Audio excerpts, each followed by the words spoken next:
It's gonna be a long season, I can tell, for my co-host here on the program today. You can follow him at DFS_Ghost. He is the one we turn to when it comes to NBA. Ghost, I see a lot of Q's. I see a lot of O's.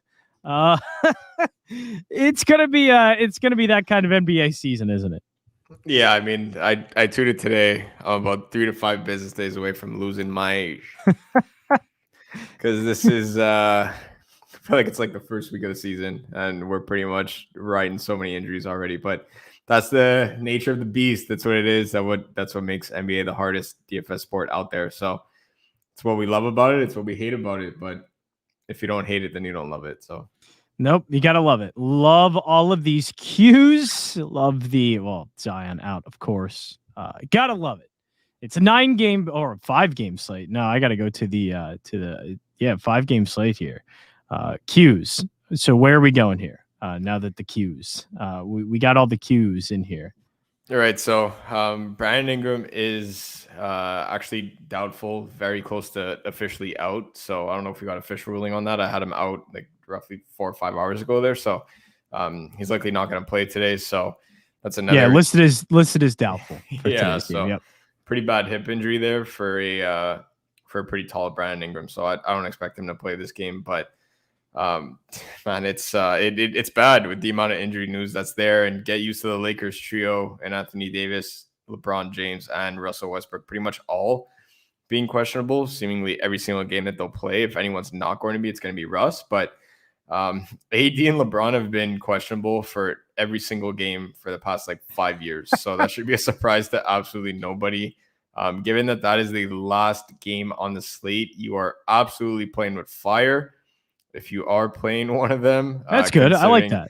Let's do it. Considering there's not going to be any pivots outside of that game for a high price player, right? You're not gonna find a Houston Rocket really up in that 9 to 10K range this season at all. So, it's going to be a good slate. I feel really confident about it. Milwaukee. It's going to be a good one. It's going to be a great one. Milwaukee's down another 3 to 4 starters here with Brook Lopez, Jrue Holiday, and Chris Middleton all being out. And of course, Donnie DiVincenzo has not made his return from the IL. If you want to count that as the 4th or not, that's up to you. But either way, they're out 4 of their 5 starters when their best lineup is in. Now, Giannis has popped up questionable, but that's just because of the knee injury that he's been nursing. I'm in a really weird spot today because normally I would be all over the duo of Giannis Antetokounmpo and Luka Doncic, who I forgot to mention that Kristaps Porzingis is out, but the reason why I did not mention it is because he sucks. Either way, it is a bump to Luka, which everyone knows, but I am team KP sucks, so I never really mention him all that much, but I'd be all over this duo in other circumstances. But right now, I'm not playing either one of them. So we're going to start under 5 minutes into the show. We're going to start with a hard take that I'm not playing either one of Giannis. I guess how far down is it? Just Russell Westbrook is the first top player that you're playing, because it's just Jimmy Butler. Okay, because that one's almost into the 8K range. But I'm just saying, I mean, nobody in the 10, 11K range we're going to take, and it even seems like Russell Westbrook to me, right at that fringe 9 to 10K range that even is a little bit iffy to me. All right, so if I am playing one of Giannis or Luka, it is going to be Giannis Antetokounmpo. But that being said, this has the game script for him to go bonkers. If there's any team that he can go bonkers on with a bum knee, it is going to be Detroit. That being said, I don't really foresee him needing to go bonkers to win this game, right? So no matter how many starters Milwaukee is down, they have the depth to be able to keep Giannis off the court in longer spurts than usual. And we need him playing in those long spurts that he's off the court usually for him to get that 70 to 80 DraftKings point performance, right? So is 60 out of the realm of possibility? No, absolutely not. Anything under 65 from Giannis tonight, I'll be very happy with the fade. So I'm just going to put that out there right off the bat. If you see the little flame emoji because he's dropped 60 to 62, I don't really care. I need under 65 from Giannis tonight. And I think, you know what, is there a game where he can go 40, 15, and 5 with a couple steals and a couple blocks? Can it be against Detroit? Absolutely and absolutely. Do I feel that he needs to do that tonight? No. Yeah. So how weird is this slate going to be in terms of build? Because, is it, we're going 8K here. We're going to go through a lot of mid-range guys. Just it's looking like one that either you're going to go for some of the mid to high range guys that you can get here, or you might be leaving some cash out on the or some salary out on the floor. All right. So I am going to use pretty much all of my salary, which is what I do every slate there. I rarely leave more than $600 is the amount where I start to question the build. If you have $700 or more on any slate that's not 3 games or less, that's where I really start to question it, because oftentimes you can find a decent pivot within $700, let alone anything more than that. So I'm not going to be leaving more than $600. That's like my rule of thumb. 49,400 is the minimum that I'll go on DraftKings for any slate that is not 3 games or less. But I will slot in Jonas Valanciunas, or as Charles Barkley pronounces it, Jonas Valanciunas wine sauce. Yeah, Vaseline wine sauce, something like that. Yeah, so I will be going to him. I already like this play, as did Adam. Adam had a great write-up yet again today, to the surprise of absolutely nobody. Adam wrote a great article today, because that's just what he does. He writes amazing articles. So I already liked the Jonas play, and I like it even more now that Brandon Ingram is out. DeAndre Ayton showed some flashes of some defensive upside in the playoffs, but NBA playoffs versus NBA regular season are 2 completely different beasts, right? So DeAndre Ayton is known as a poor defender throughout his career, and he will show out in series that matter, like the NBA Finals. I don't really think it gets to a bigger stage much than that. So that's where you'll end up seeing some good defensive play from DeAndre Ayton. But in a regular season game here, he has shown in the early stages of this year that he is prone to be the weakest link in that strong defensive Phoenix core. So I really like Jonas's usage rate. It was absolutely bonkers in games that all these Pelicans have been out, and Brandon Ingram is looking to be out yet again here. And of course, Zion is still out. So I really do like Jonas at the 5 tonight, with everyone seemingly playing Bam Adebayo or Rudy Gobert. I really like Jonas Valanciunas at 8,500. And the third guy that I will slot in is the one that you've already put on the screen. It's one of Chris Paul or Devin Booker. You already know this because we do shows together every single day, but everyone should know this by now, that I will attack this Pelicans backcourt every single time they're on the slate. Every time I will look towards the primary ball handler first, because Devontae Graham is that bad on defense. And then if there is an off-ball 2 guard that will share some of that primary ball handling duties, a la CJ McCollum, someone like that, that's where it will really pique my interest to see where I'm going at the 1 or the 2. But I certainly love Chris Paul and this pick and roll with DeAndre Ayton tonight going up against Jonas Valanciunas, because they need him to pick up some fouls. He's been really good on the defensive end, so I don't foresee him getting into foul trouble, and that's exactly why I'm playing him, because if I was foreseeing him getting into foul trouble, I wouldn't play him at all. But I don't really foresee that being the case here. But Chris Paul's mid-range is going to be on display. One of the silkiest mid-range games that I've had the pleasure of growing up with there. Obviously, I wasn't around for the 80s and 90s basketball, but seeing Chris Paul's mid-range has been one of, if not the best mid-range jumpers that I've seen growing up. And going up against Devontae Graham, he's going to be able to put him all over the kitchen counter. He's going to be able to cook him on every single possession, because that's just what Chris Paul does. I love it.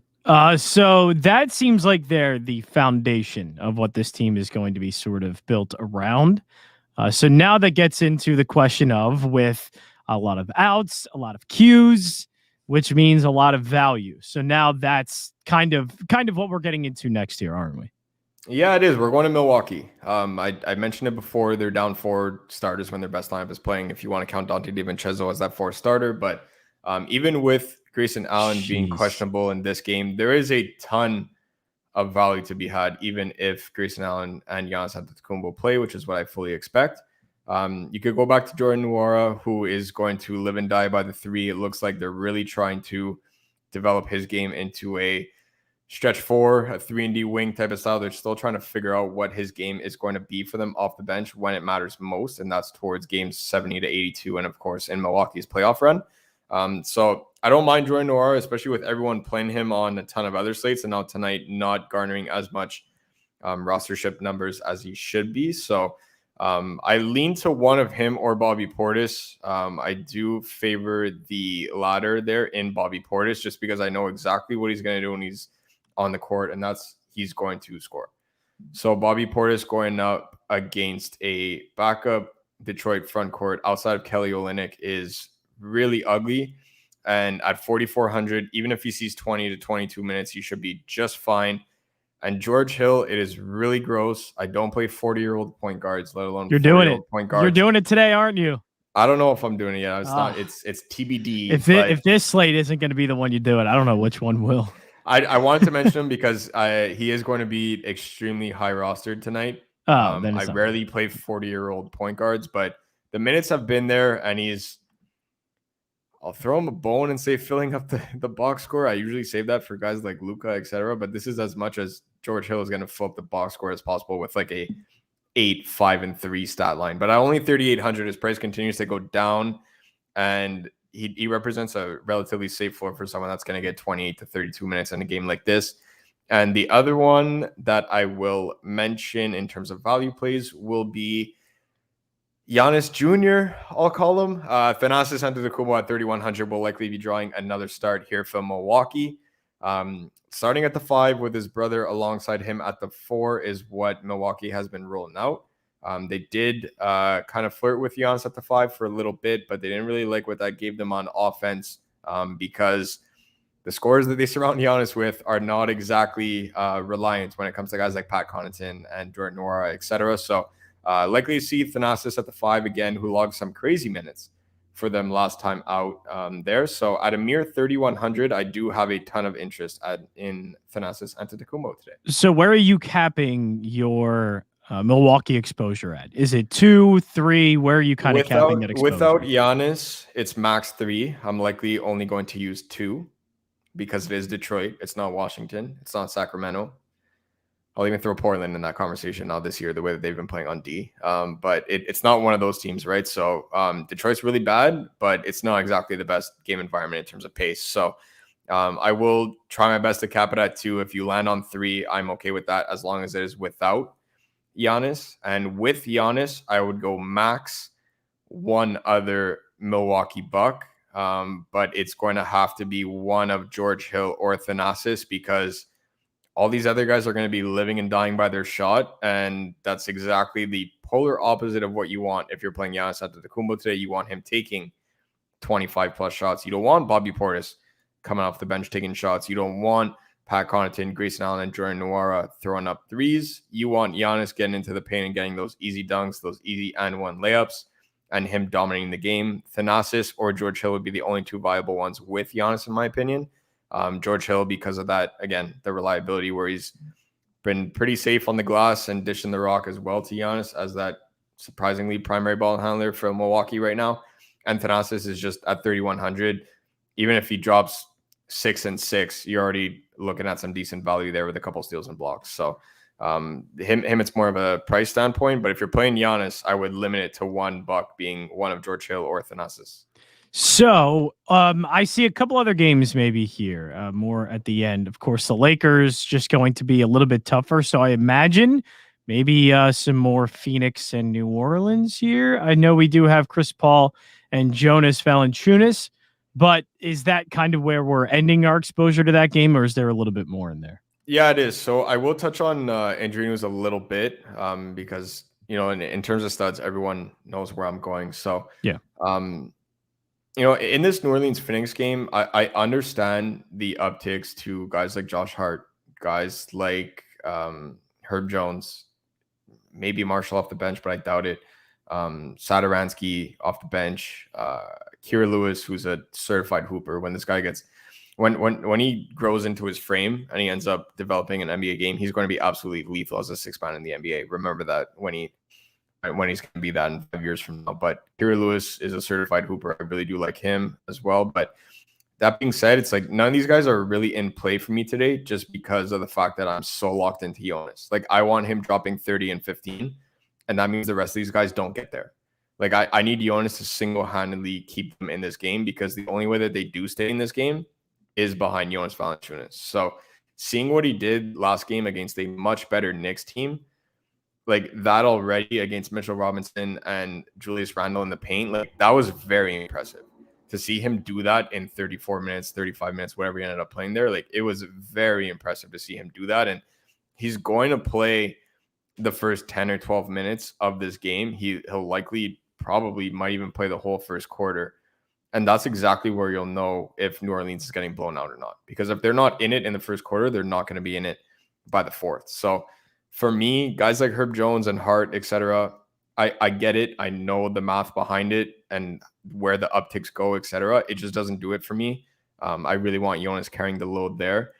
And you can also go to Phoenix's backup center. So in JaVale McGee. So JaVale McGee was kind of he was that reliable guy for a lot of championship teams, right? Obviously, one with the Warriors, he won with the Lakers as well. And now Phoenix finally has a reliable big behind DeAndre Ayton, who is also questionable in this game, right? So getting JaVale McGee, he's consistently put up nearly, if not 20 DK every single night.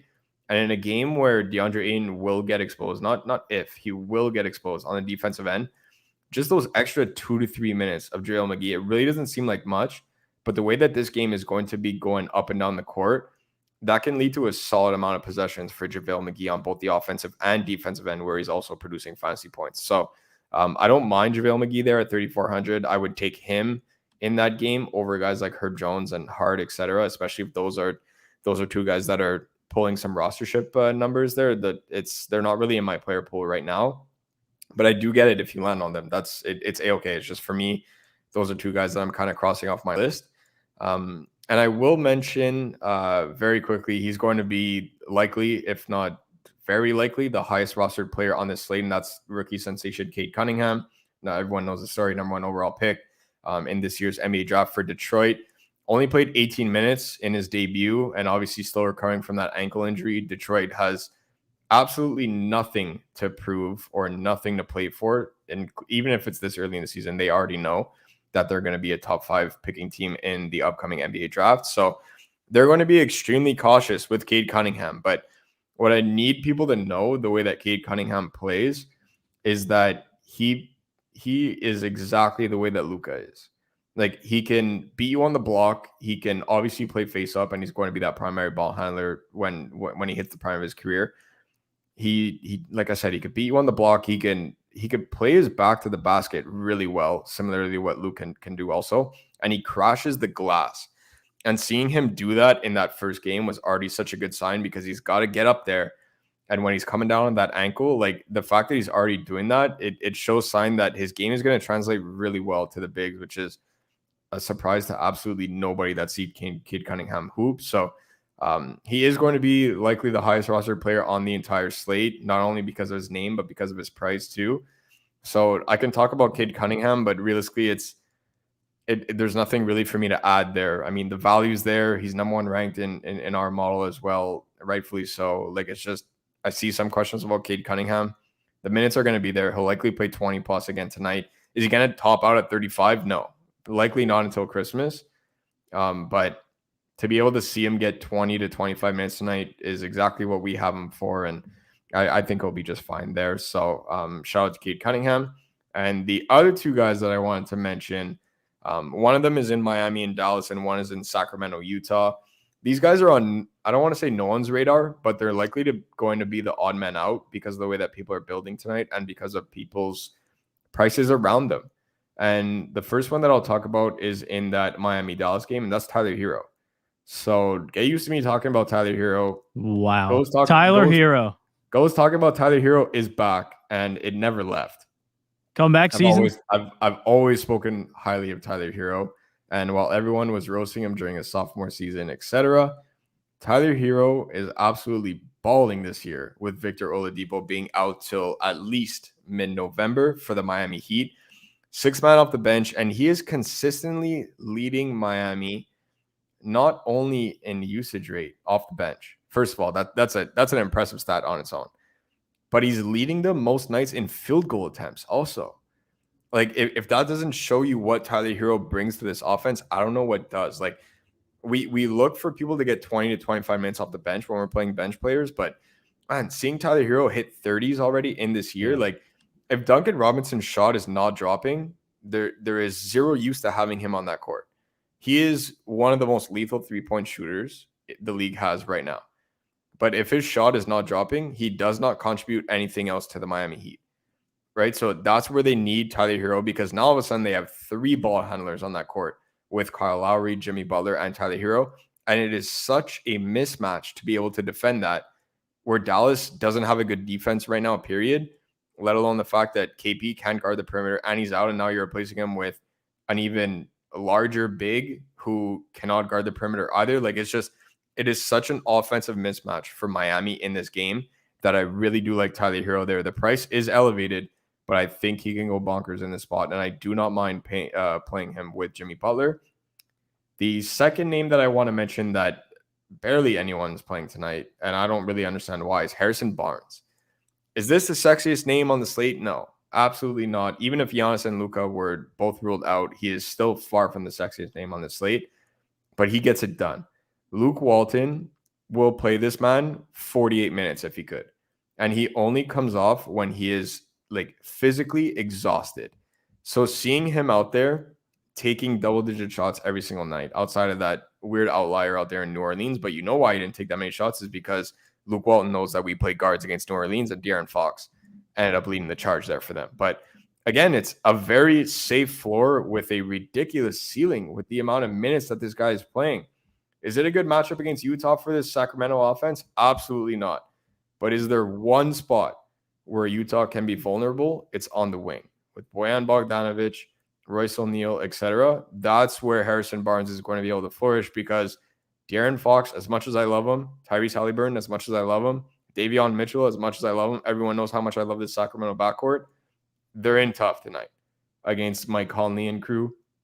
And then Richaun Holmes, who I do like, but going up against Rudy Gobert, no thank you. I would take Richaun Holmes on my team any day of the week, but against Rudy Gobert, that is a hard pass. I will never play a big against Rudy Gobert ever, unless it's Giannis Antetokounmpo, because he is that good. I will not play Richaun Holmes against Rudy Gobert. It's not happening. So the one and only spot where I can see Sacramento attacking this Utah defense is where they should be attacking them, and that's on the wing, and it's Harrison Barnes all day long. I love it. That is probably the just the amount we need to break down for the NBA. I'm not going to lie. That was very well done. And of course, you're seeing here a little bit of a utility spot. But again, if you see something like that, always go to the optimizer, go to the projection model, and all those things can be figured out if you use those tools at Win Daily Sports. This was all sponsored by the Sharp app. Go to sharp.link, and you can find all the ways to download the Sharp app, whether that is the Google Play Store or the Apple App Store. And also be sure to sign up for the 1-week free trial, windailysports.com, WDS.1/live week. WDS.1/live week is the link for the 1-week free trial. And that can also be found in the description below. That is it for us. Ghost will be in the Discord. So if you want to go in Discord, you want to show some lineups, want to show some screenshots of the lineups, Ghost will be in there in the Discord, hopefully not scrambling like he was yesterday with the Tobias Harris news. But I don't think we're going to be scrambling that much today. But that is yesterday it for us. Was nuts. Yesterday was nuts. Completely. Where it was like, man, it was really tough yesterday. Yeah, completely bonkers. That's not going to happen today. But coming up next, we do have some targets and touches with Stoby and myself. We'll talk about some of the targets and touches from week 8 and see how we can use that for week number 9. That is coming up next here, WinDailySports.com.